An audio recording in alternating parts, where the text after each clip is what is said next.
Hi guys and welcome back to SwitchUp. We've got a list that's a little bit different to usual. It's a top 10 great games on Switch that aren't pixel art. Because let's be honest, the majority of the releases seem to be some form of lazy pixel art, as Glen and I call it. Yeah, let's be fair, there's some absolutely beautiful pixel art based games as well, but for this list we're going to ignore anything that uses pixel art and tell you 10 games that look beautiful without using that particular style. Before we start, I just want to say that as per usual, we're going to exclude games such as Zelda and Mario. That's not because they don't deserve to be on this list, they absolutely do, but if we include such obvious games, that's 2 spots on a list gone already before we've even got started.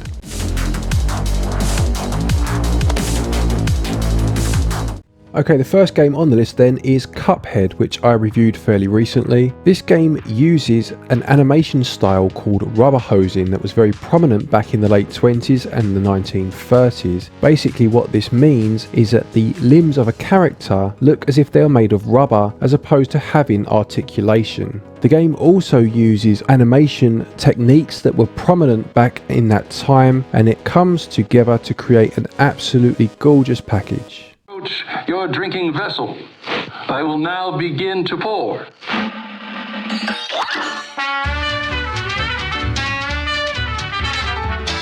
Cuphead's on his way. He's found Mud Man in tow. Going adventuring to escape the devil's throat. You can play at your home, but now here's something rich. You can play while you roam. Cuphead's coming to Switch.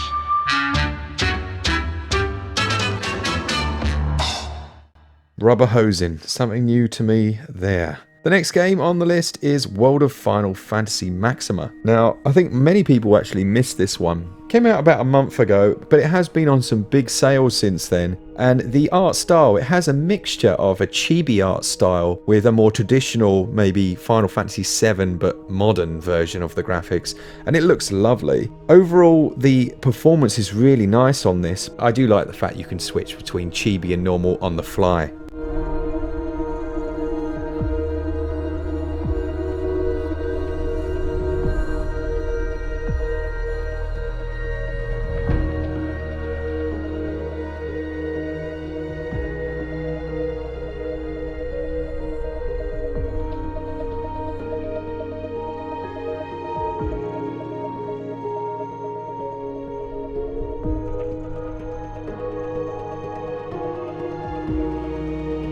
Right, the next game up then is a game called Brook, which came out fairly recently. This is a point and click game which has a really good sense of humour, but in terms of the visuals, every background in the game was created using models. What this also means is that all of the lighting effects were done physically as well as weather effects. One such way that they did this was sifting flour through a sieve to create a snow effect. Yeah, my journey. Beverly, I have arrived. I feel spewed out into the most barren, dark void of Europe. All things considered, this could most likely be the best vacation ever. There's something in the air. Can you smell it? I must say, Beverly, I absolutely fell in love with this town already. Truda, this establishment you call your own has quite the charm. A family business for more than 75 years. Intruder alert. Alright, the next game on the list is Dark Souls. Now, while obviously this isn't pixel art, it does have a very interesting style. It's been compared to probably every game in every review of any difficult game, but it is, for me at least, the visual style and the strangeness of the characters which make it stand out. It isn't the most beautiful game on the Switch, there's no two ways about it, but it's very unique, and it still to this day holds up against perhaps more technically superior titles. The world of Lodran is one that can change so drastically from area to area. It does all carry a similarly dreary aesthetic, but it's one that conveys a real character.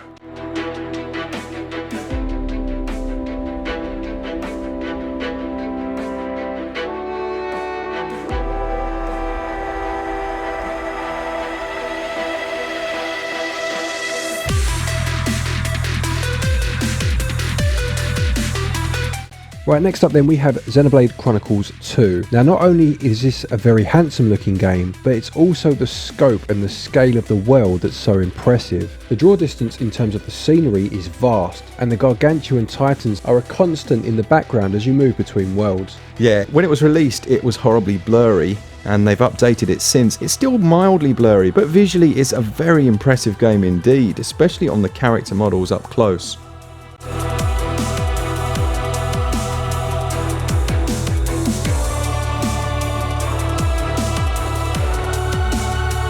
The next one on my list is one that I mentioned on the very first addictive games video we did, and it's a game called Everspice. Now, for fans of the space genre, it's nice to have a roguelike in space, and it's not something I've ever experienced before. It's from a developer with a pedigree of space-based games, but in the past they were the very traditional carry out certain missions, there's an A to B story, but here you gradually uncover the story over several lives, if you will, as you perish and try again. But visually speaking, this one really is striking.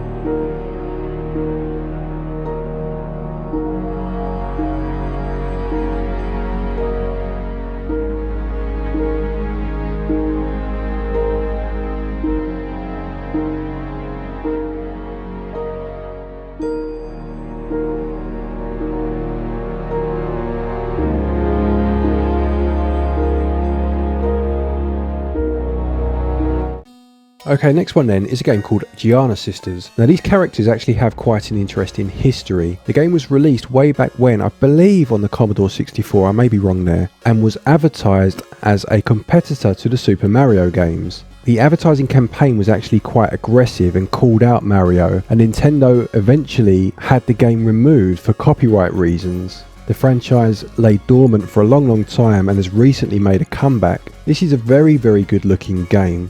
It has a light and dark world element that you can switch between, and the lighting effects in the game look absolutely beautiful. On top of that, it's actually a very good platformer as well, and it's maybe one that goes a bit unnoticed on the Switch.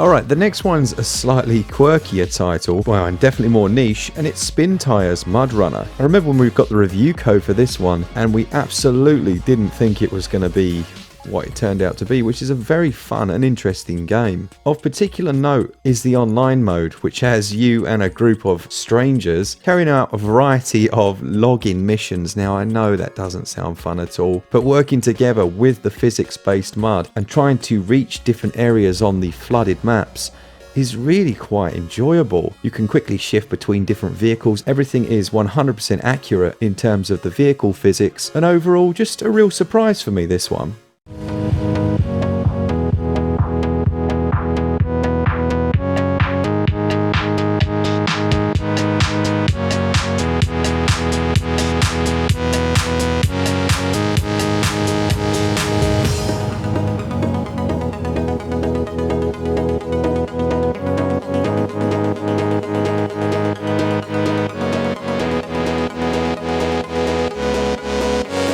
Okay, I'm going to put a couple together here, as one is the sequel to the other, and that is Bastian and Transistor. Now these games both share a similar art style, which is a hand-drawn style with an isometric viewpoint. A couple of the games on this list really do show just how different a hand-drawn style can be. If you compare something like Cuphead that was already mentioned to these particular games, this one almost gives the impression of looking at a moving painting.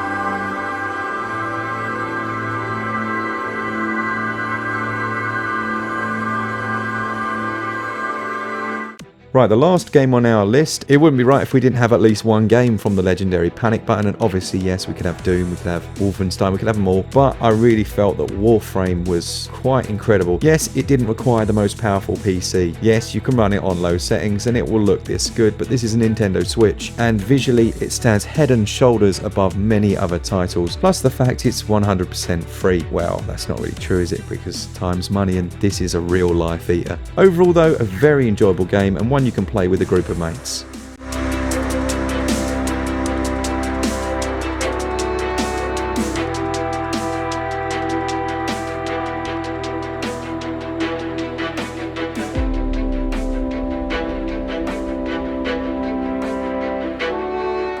So there you have it. Hopefully this list will help out new owners of the Nintendo Switch, give you some choices that aren't the pixel art that's flooding the eShop and is a slightly lower quality. Like Glen said, there are some beautiful pixel art games, but there is also an overwhelming amount of rubbish. Yeah, I hope you can appreciate that we've tried to avoid obvious ones, but also that all of the games we've picked, we've tried to mention why they are fun, but also tried to pick games that are graphically impressive for different reasons. Anyway, if you've got any that you feel we should have mentioned or that we've missed, please do stick them in the comment section below. Take it easy, and until the next one, happy gaming. Thanks so much to all of the Patreons on the channel that support us every month. Please do jump onto our new Discord server, the link's down below. For all things Switch, all the time, keep it Switch up. Cheers guys, see ya!